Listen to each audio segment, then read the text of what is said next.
പ്രിയമുള്ളവരെ, കമ്പനിയിലെ ഒരു കുടുംബാംഗം +2-ന് ജില്ലാ ഫസ്റ്റ് വാങ്ങി എന്നതിൽ കമ്പനിക്കാണ് അഭിമാനിക്കാനുള്ളത്.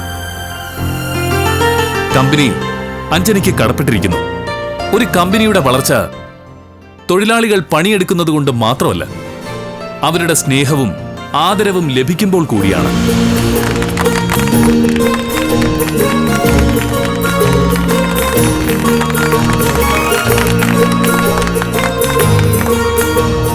വൈസ് ചെയർമാൻ സർ ഇത്രയും സ്നേഹനിധിയാണെന്ന് ഞാൻ അറിഞ്ഞിരുന്നില്ല. നമ്മുടെ കമ്പനി വൈസ് ചെയർമാന് ഞാൻ ദീർഘായുസ് നേരുന്നു, പ്രാർത്ഥിക്കുന്നു. നന്ദി. അഞ്ജനയ്ക്ക് 10,000 രൂപയുടെ ക്യാഷ് അവാർഡും പ്രഖ്യാപിക്കുന്നു. ആ തുക നാളെ ഗസ്റ്റ് ഹൗസിൽ നടക്കുന്ന ചടങ്ങിൽ കൈമാറും.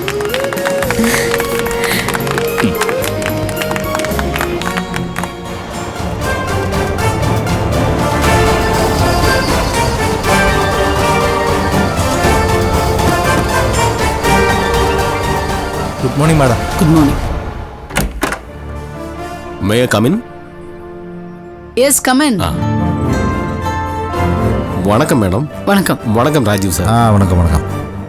ഇരിക്കൂ. Thank you madam. മാഡം, വളരെ സീരിയസ് വിഷയമാണ്. ഹൈക്കോടതി. ഞാൻ ഓഫീസിലുണ്ടാവും. ഓക്കെ. Let's continue. ടീന, കുറച്ച് കഴിഞ്ഞ് വിളിക്കാം. ശരി മാഡം. ഈ കേസ് ഞാൻ എല്ലാവരിൽ നിന്നും ഹൈഡ് ചെയ്യുന്നതെന്ന് ലീഗൽ അഡ്വൈസറിന് അറിയില്ലേ? മറന്നു. എന്തായി? ഹൈക്കോടതി അപ്രൂവ് ചെയ്തോ? ഹൈക്കോടതി കേസ് തള്ളി.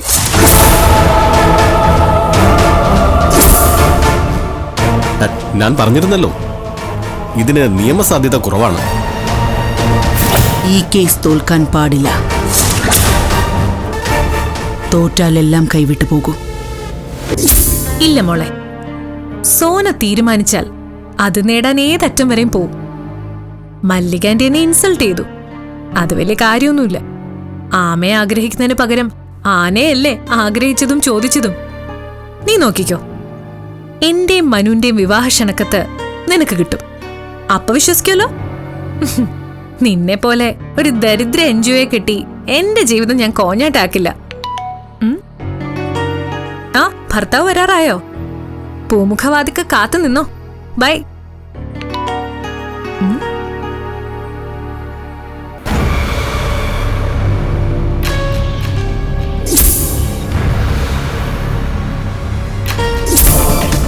അവളാ അഞ്ജന, എന്നോട് നേരിട്ടുള്ള ആക്രമണം. വിടില്ല ഞാൻ അവളെ.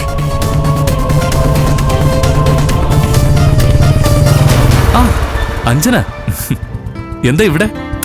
തേയിലെടുക്കാനുള്ള ട്രക്ക് കാത്തു നിൽക്കുക. ഫംഗ്ഷന്റെ കാര്യം മറന്നിട്ടില്ലല്ലോ.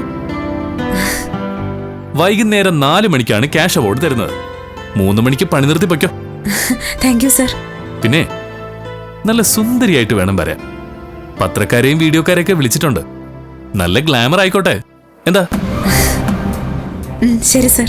അപ്പൊ 4 മണിക്ക് കാണാം. ശരി സർ. ബൈ. ശരി.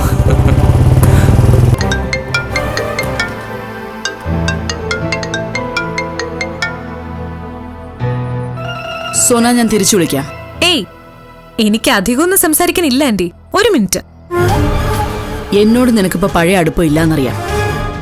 മനുവിന്റെ കാര്യത്തിൽ നിന്റെ ആഗ്രഹം പറഞ്ഞു, നീ അവന്റെ ഭാര്യയാകുന്ന കാര്യം. മനുവിന്റെ ഭാര്യയായിട്ട് ആർക്കും വരാം, പക്ഷെ വരേണ്ടത് എന്റെ മരുമകളായിട്ടാ. അത് തീരുമാനിക്കേണ്ടത് ഞാനാ. ആന്റി പ്ലാന്റേഷനിൽ വെച്ച് ശിക്ഷിച്ചവളെ മകൻ ആദരിക്കുന്നു, അടുത്തിരിക്കുന്നു, സല്ലപിക്കുന്നു. Stop it. നിനക്ക് ഞാൻ ചില സൗകര്യങ്ങൾ ചെയ്തു തന്നിട്ടുണ്ട്. അത് രാജീവേട്ടന്റെ മകളായതുകൊണ്ടാ. അത് നിരന്തരം നീ മിസ്യൂസ് ചെയ്യുക. Don't repeat it. ഞാൻ ആന്റിയുടെ വാട്സാപ്പിൽ ഒരു ഫംഗ്ഷന്റെ വീഡിയോ അയച്ചിട്ടുണ്ട്. അതിലെ പെൺകുട്ടിയെ കണ്ടിട്ട് മരുമകളാക്കാൻ യോഗ്യത ഉണ്ടോ എന്ന് നോക്ക്.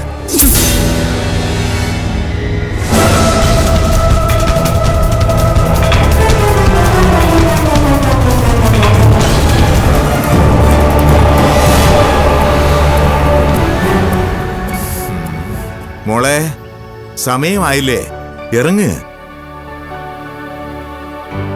4 മണിക്കല്ലേ, 10 മിനിറ്റ് മുമ്പ് എത്തിയാ പോരെ, എങ്കിലല്ലേ ഒരു വെയിറ്റ് ഉള്ളൂ. പിന്നെ ഞായറാഴ്ച നമുക്കൊരു സ്ഥലം വരെ പോണം. എവിടെ? ടൗണില് നല്ലൊരു ഡോക്ടറെ കാണണം. അച്ഛനൊരു ഫുൾ ചെക്കപ്പ്. കിട്ടുന്ന 10,000 രൂപ വെറുതെ കളയാനാ? അത് നീ തന്നെ കൂട്ടിവെച്ചോ, ആവശ്യം വരും. ഇതാ എനിക്കിപ്പോ അത്യാവശ്യം. അച്ഛൻ ഒഴിഞ്ഞു മാറണ്ട. ഞായറാഴ്ച നമ്മൾ പോയിരിക്കും. എന്നാ ഞാൻ പോയിട്ട് വരാച്ചാ.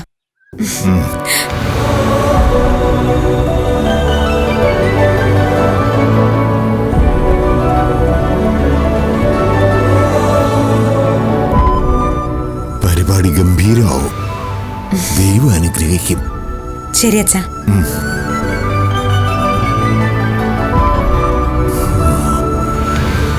എന്നെ കുറിച്ച് തനിക്ക് എന്തറിയാം?